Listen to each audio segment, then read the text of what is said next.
What was Denver Broncos head coach Sean Payton's message to the team after they fell to 0-2 after Sunday's loss to the Washington Commanders? What do they have to do this week as they prepare for the Miami Dolphins? Well, you're going to get that and much more on today's brand new episode, Locked on Broncos. You are Locked on Broncos, your daily Denver Broncos podcast. Part of the Locked on Podcast Network. Your team every day. What's happening, Broncos Country? Welcome into another episode, Locked on Broncos, your daily Denver Broncos podcast, part of the Locked on Podcast Network, your team every day. Thank you so much to everybody in Broncos Country for tuning in, making Locked on Broncos your first listen of the day every single day. You can get this podcast for free on YouTube or wherever you get your podcast. So do us a favor, hit that subscribe or follow button down below so you never miss out on a day's worth of Broncos news, content, coverage, analysis, and more every single day all year long. Through the good and the bad, you can always expect an episode. You can expect objective coverage of your favorite team, no matter how they make you feel. I'm your host, as always, Cody Roark, Broncos reporter from Mile High Sports. This episode is brought to you by FanDuel Sportsbook, the official sportsbook of Locked On. Make every moment more right now. New customers can bet $5 and get $200 in bonus bets guaranteed. Visit FanDuel.com/LockedOn to get started here today. The Broncos, they are soul-searching after starting off 0-2 on the season, losing their first two games of the year at home. Now, they have two straight road games ahead of them, but the schedule gets tougher from here on out, and the overall vibe from Broncos Country isn't very optimistic. It's not very positive, and granted, because of what we have seen transpire here in 2 weeks, let's talk about where Denver's at and why they are soul-searching. Is there anything that's salvageable? You're going to get all that on today's episode, Locked on Broncos. But what do you do, folks, when you soul search personally, right? And I think this is a message as a coach. I've given this conversation, I've given this speech to so many of my players over the years, is after a loss or after a tough stretches, you have to dig deep, right? Dig deep within inside yourself. And not only just players have to do that. I think as coaches, you have to do that as well.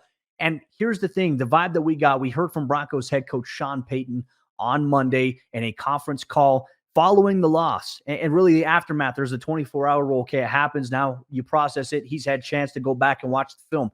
He's had a chance to talk to the team already here.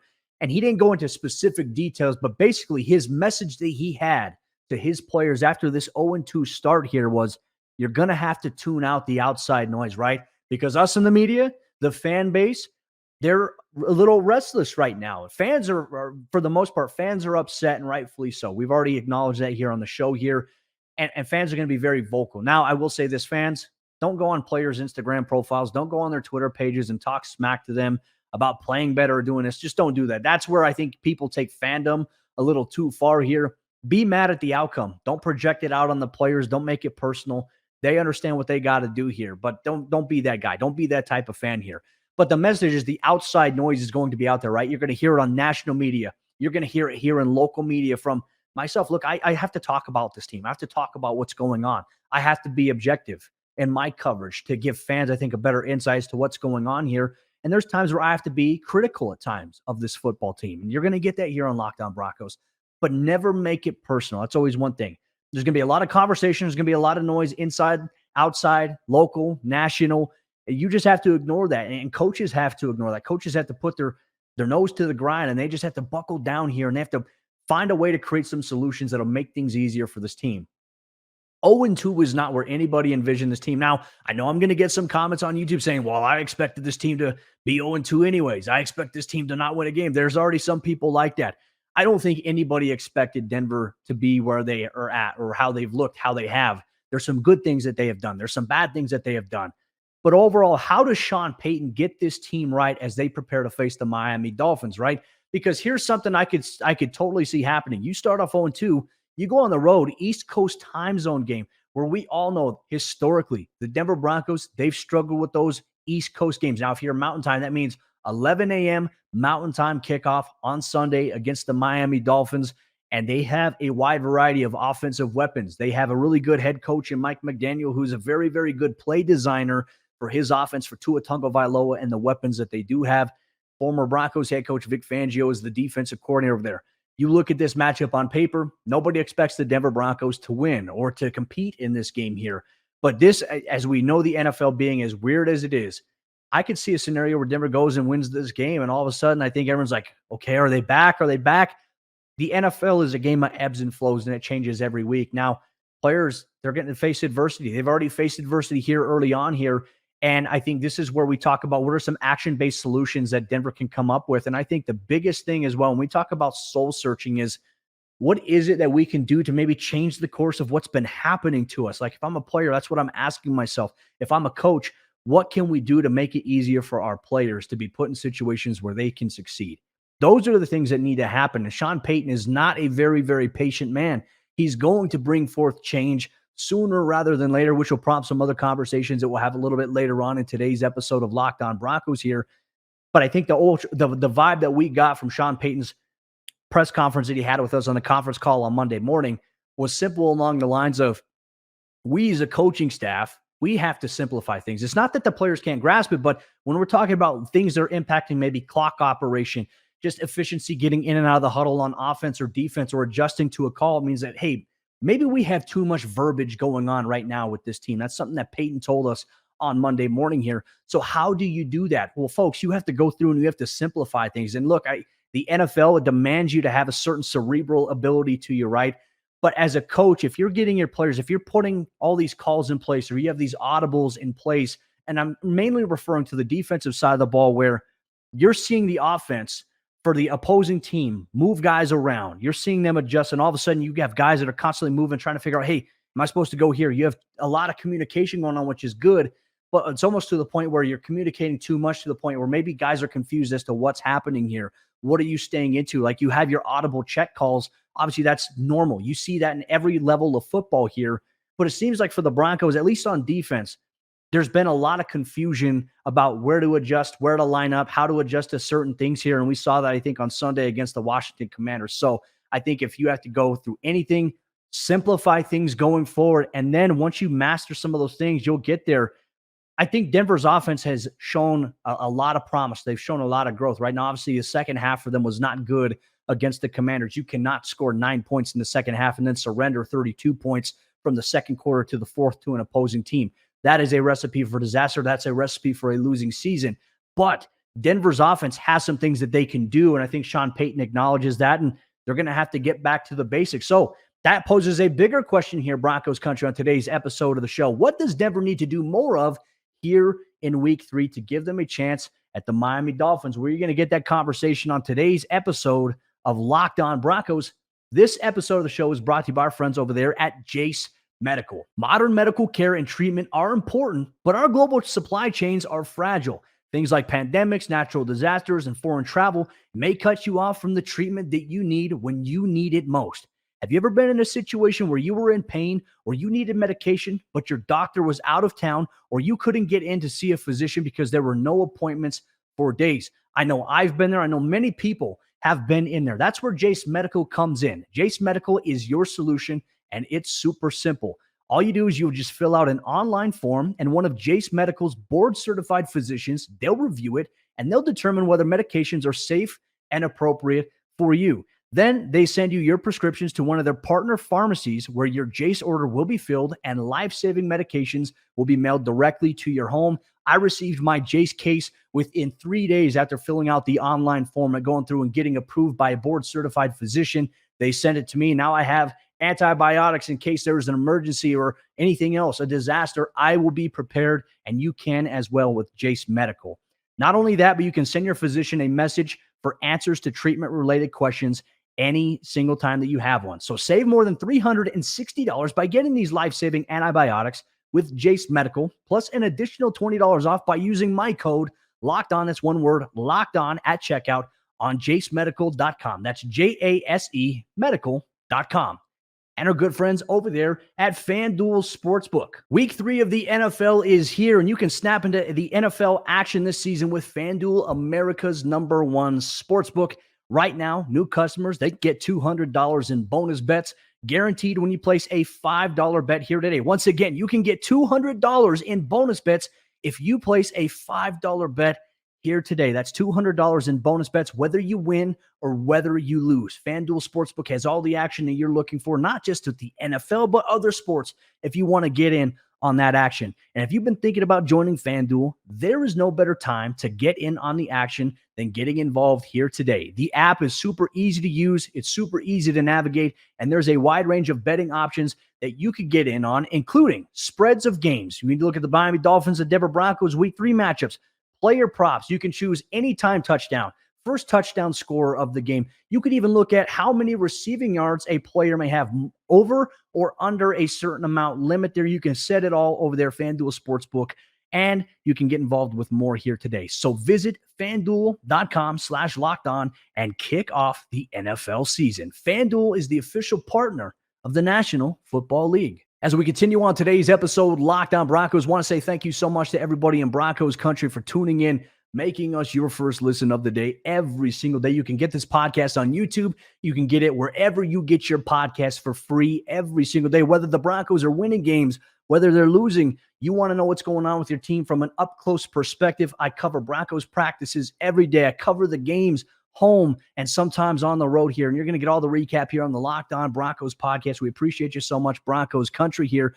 But kind of opening things up here for the second half of this show here today, we're talking about what does Denver need to do more of in week 3 to find a way to get on track here for this season. And look, it's the toughest thing you could ask for. Eastern time zone game early here in September in Miami and South Beach. We know the temperatures, they get very, very hot. And so I think where you look at where Denver's at with some guys who've been dealing with some soft tissue injuries, Jerry Jeudy coming back from a hamstring injury and it seemingly not affecting him in Sunday's game against the Commanders is a great sign.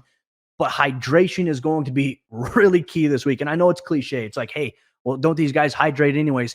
Yes, they do. But when you're going to South Beach where the on-field temperature can sometimes get to around 115 degrees, you have to take all the precautions necessary ahead of time to get ready. Now, it's going to be a little different, right? It's not like playing at altitude. You're going to a sea level based surface in comparison to where Denver's at, but the heat, the humidity, that can get you very quick. And we've seen in the NFL, we've seen in Miami specifically, players for the Dolphins, players for other teams having to leave the game due to heat exhaustion. So I imagine that's going to be a huge key of emphasis for the Broncos this week. Hydration, the extra necessary steps there.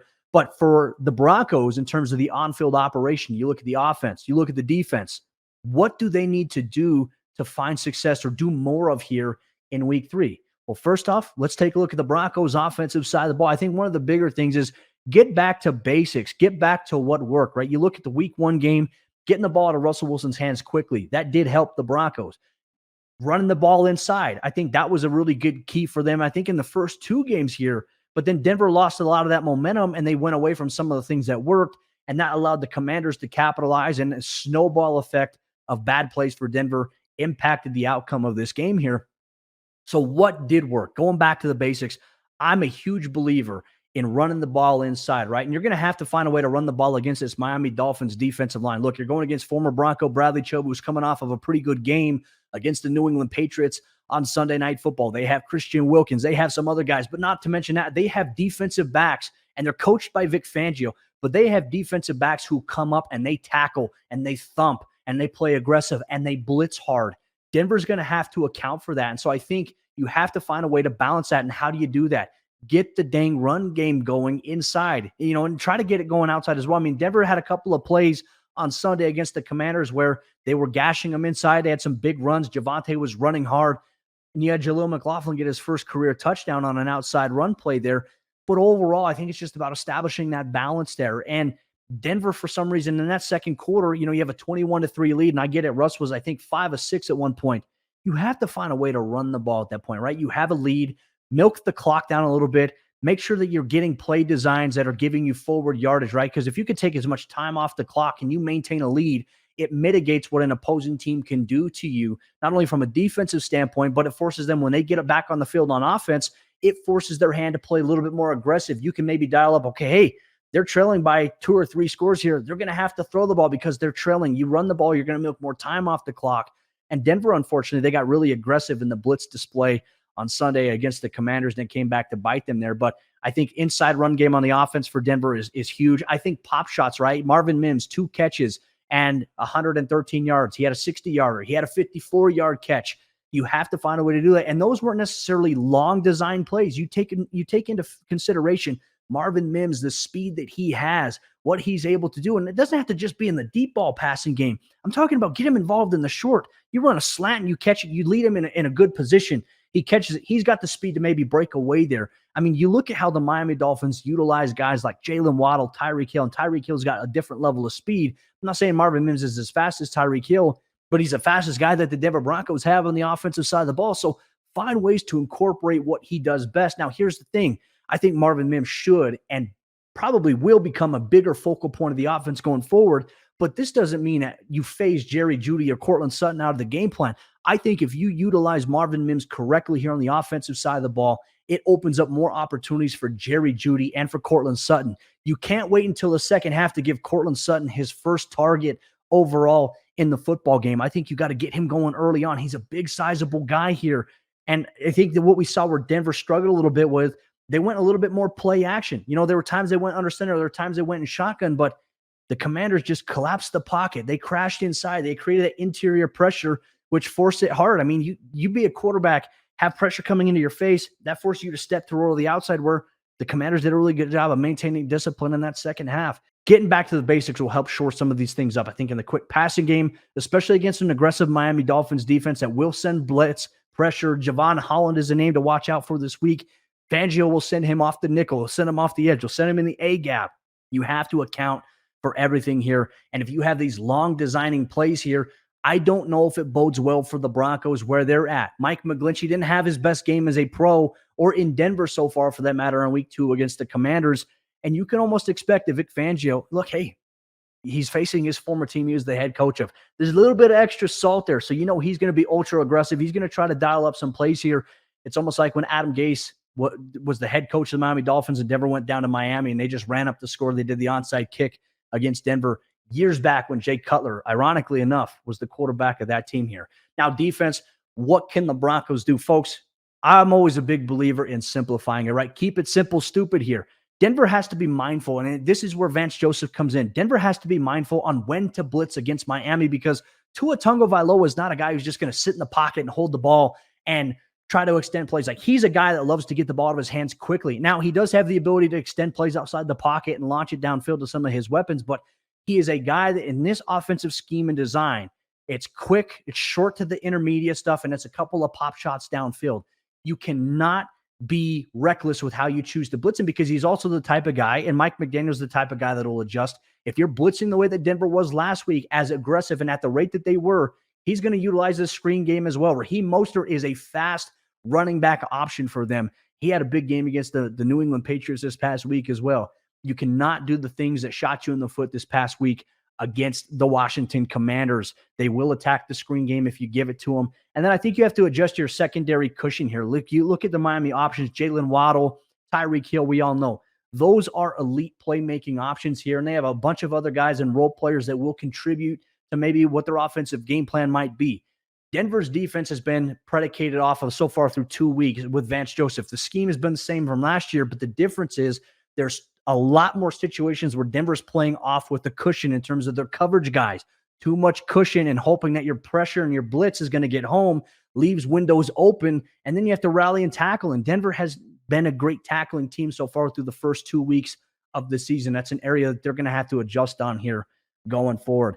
To me, I think for the defense, you have to simplify things. There's no reason that the personnel should be the same mostly from last year, but they're taking a step back. I don't necessarily think that's a player thing. I think that's the way that they're being coached, and I think it's a lot of the coverage calls and the concepts that are going on the field here. So that is my 2 cents here. We'll see. Like I said, this is just based on what I'm seeing. Broncos Country, do you feel a certain way? Do you agree with me? Do you disagree with me? As you're listening or you're watching this, make sure you let me know. We appreciate you so much for rocking with us here today. But Broncos fans have been asking a question. Could we see Sean Payton make some changes based on the mantra that he threw out here early on in the offseason? And if so, what might those changes look like? Well, Broncos Country, you're going to get that on today's episode, Locked On Broncos.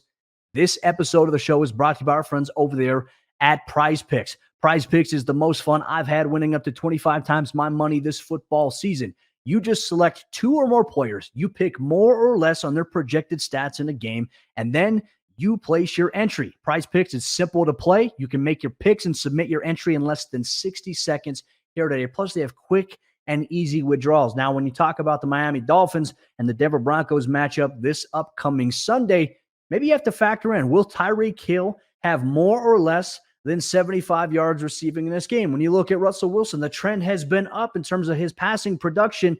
We said it yesterday, he's going to have more than 2 touchdowns. That came to fruition in Sunday's game against the Commanders. He had 3 in totality. So if you're looking at more or less than 2 touchdowns for Russell Wilson this upcoming week, I might hunch a guess and say he might have more than 2 touchdowns here again this week. That'll be what I go with on PrizePicks. Daily fantasy sports done right. PrizePicks, they also offer weekly promotions that can lead to big payouts like Taco Tuesday, where each Tuesday, PrizePicks, they discount select player projections up to 25% to provide even more value for you on your picks. So make sure you check it out today. Go to prizepicks.com/LockedOnNFL and use code LockedOnNFL for a first deposit match up to $100. Once again, go to prizepicks.com/LockedOnNFL and use code LockedOnNFL for a first deposit match up to $100.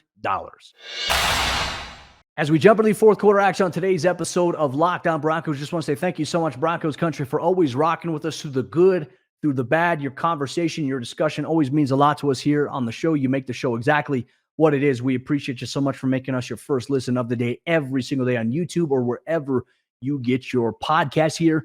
There was an interesting question that was floated out to me by a listener of the show on social media, sent me a tweet asking, could we see Sean Payton make changes here for the Broncos? And there is a little bit of a reference point here that I want to make clear. In the offseason, when asked about the hiring process for coaches and firing, Sean Payton shared with us his mentality before he assembled his final staff, or a little bit shortly after he assembled it. He said that he is slow to hire, but quick to fire. And so I think we have to ask ourselves a question here, right? When we look at where the Broncos' overall operations have been, they have struggled defensively in terms of execution, tackling, discipline, having 12 total penalties through the first 2 weeks of the NFL season. That is not something that Sean Payton likes. And, while he does have a lot of respect for Vance Joseph, I think for me, it's a valid question that this Broncos fan had asked us here is, could we see Sean Payton make a change? Now, I'll give you my take on it. Look, folks, we just concluded week 2 of the NFL regular season. Week 3 is coming up, and the schedule doesn't get any tougher for the Broncos. And if the same issues persist, I think that Sean Payton could make a change. And look, that's tough, but Sean Payton has been around a long time. This stuff right here that's going on, Sean Payton is not used to. He's acknowledged that. He called the Broncos' defensive performance on Sunday poor. He felt that they tackled poor. He felt like their overall execution was poor. And these are things that he does not take lightly. So I'm very curious to be a fly on the wall. What are the conversations that he's having with Vance Joseph? What are the conversations that he's having not only with Vance Joseph, but also the rest of the defensive coaching staff here? There's an entirely new change outside of Marcus Dixon and Christian Parker of new coaches that he has brought in, guys that he's familiar with. Greg Manewski. We talk about Michael Wilhoit at the outside linebacker position. Christian Parker, obviously, had defensive backs, Marcus Dixon, defensive line, and then you have the assistants there. What is going on? Where is the disconnect? And why have we seen the Broncos defense, who was a top-ranked unit with the same exact scheme last year, why are they taking a step back? And look, I think we also have to preface this by saying losing Kareem Jackson in that game was a big hit. I think Denver losing Caden Stearns for the season was a big hit for them in terms of some of the things that they had planned from a personnel standpoint. Riley Moss has been an easy punching bag. He had a rough game in week 1. I think we all acknowledge that. But also, I think a lot of people were jumping on him in week 2 against the Commanders. I want to provide some clarity and some context on that after watching the All-22. Damari Mathis, a lot of times the Broncos are playing zone coverage. When Denver played man, I thought Damari did a really good job. He came up when a pass was thrown short. He made the tackle. You didn't really see any big plays allowed from him. There was a play on 3rd and 15, and a lot of people were talking about, like, oh, Mathis got burned. They were playing cover 2 or cover 6. So they're playing cover 3 on one side. They're playing cover 2 on the other, which means that the corner to the side where Mathis was, he's playing curl to flats. He's playing the short routes there. And as you see the wide receiver out of a tightly condensed formation, he comes up and runs that wheel route. My only critique on that for Mathis would be, don't let that guy get a release outside of you, right? Because when you release outside, you get the sideline there, and that's where Sam Howell hit what they call the honey hole in a cover 2 here. My only thing I'd see is, okay, I would reroute, make sure you maintain outside leverage. Don't let him get outside of you. Make him go inside. That allows Justin Simmons to come over and make that play. But they also had a receiving option. I think it was the tailback that dumped out to the flats. So in that particular play, I'm not mad at Damari Mathis. That's where you have to be a little bit better with your play call in terms of maybe how it's coached up. And obviously there was the adjustment that I mentioned that a guy like Damari Mathis could have made in terms of not letting the guy get outside of him. But there was also the touchdown to Terry McLaurin. On that play, that's when Delarian Turner-Yell, a few plays before that, he had come in at the safety position here. And if you go back and you watch it, he's the deepest guy on the field. He's got to be deeper than the deepest man. Damari Mathis is playing underneath coverage with safety help over the top. So naturally, Damari Mathis is going to be in a little bit of a trail technique on a play like that, especially when we're talking about it being zone. And that's where Delarian Turner-Yell, I think his eyes are in the backfield a little too long because he's got to protect deep, which means that, hey, that could be coming from the number one receiver on the outside, but he's also got to monitor in case somebody's coming across his face in the middle. It's a tough position, and that's where I think Sam Howell did a great job of putting him in a tough spot. Threw it right over the top, and it was a tightly contested touchdown catch by Terry McLaurin. I'm not mad at Damari Mathis on that, folks. So I think Damari has been the subject of a lot of outrage. I thought he had a much better week 2 performance here for the Broncos. And folks, I know some people are going to say, well, his PFF grade was low. PFF is not a credible or reliable way to document how a player played. These guys don't even understand what the coverage call is. They don't even know what the player's assignment is for any position, whether it be offense or defense. It's all subjective. And I can tell you this, talking to NFL coaches, talking to agents. Agents love it because it's something they can prop, but NFL GMs and coaches, they don't view PFF and grades as credible. They grade their own players. I think Denver is not down on Damari Mathis at all, though I do think they need some help in the secondary. If you lose a guy like Justin Simmons or Kareem Jackson to an injury, you cannot have these things continue to happen. And Denver's safety depth right now is in a rough position. I just don't know if Delarian Turner-Yell is ready just yet for that on-field role. I don't know if J.L. Skinner is ready for that role just yet. You're 2 weeks away from being able to have P.J. Locke return off a short-term injured reserve. There are a lot of questions here for Denver. Injuries, unfortunate circumstances have impacted, I think, the optics and the perception of the depth there. But I also think we also have to ask ourselves as well, would any type of move by Sean Payton on Vance Joseph, would that be premature? I think right now, yes, but I don't think Sean Payton is going to be patient if the same things continue to bite the team in the rear end and it's costing them games. They're giving up chunk yardage plays. They're giving up the plays that they did in Sunday's game against the Commanders. Haven't seen something like that in quite some time here from this Denver defense. And look, I don't think it's necessarily that. I think it's a combination of coaching, and obviously players have to execute. But as a coach, it is your job to put players in a position where they can be successful. And I don't think we saw that from Vance Joseph and company on Sunday for the Denver Broncos. But Broncos Country, let me know your thoughts down below. If you agree with me, if you disagree with me, eager to hear what you have to say, what your thoughts are on whether or not it's too premature for Sean Payton to entertain making a move here for the Broncos going forward here. Sarah Bettinger will be back on tomorrow's episode. The show is he and I will break down the state of the team. Also, you're going to get a little bit later on this week for all you everydayers, a crossover episode. Sarah Bettinger is going to sit down with Locked On Dolphins host Kyle Krabs, and they're going to preview Sunday's matchup. You're going to get that on a crossover Thursday episode, but Denver's got to get back to the practice field this week. They can't feel sorry for themselves. They're going to have to find a way to dig themselves out of this 0-2 hole that they now find themselves in with 15 games remaining on the regular season schedule. It's not going to be easy, but it's not impossible either for the Denver Broncos. I'm Cody Roark, Broncos Country. We'll see you tomorrow for a brand new episode of the show.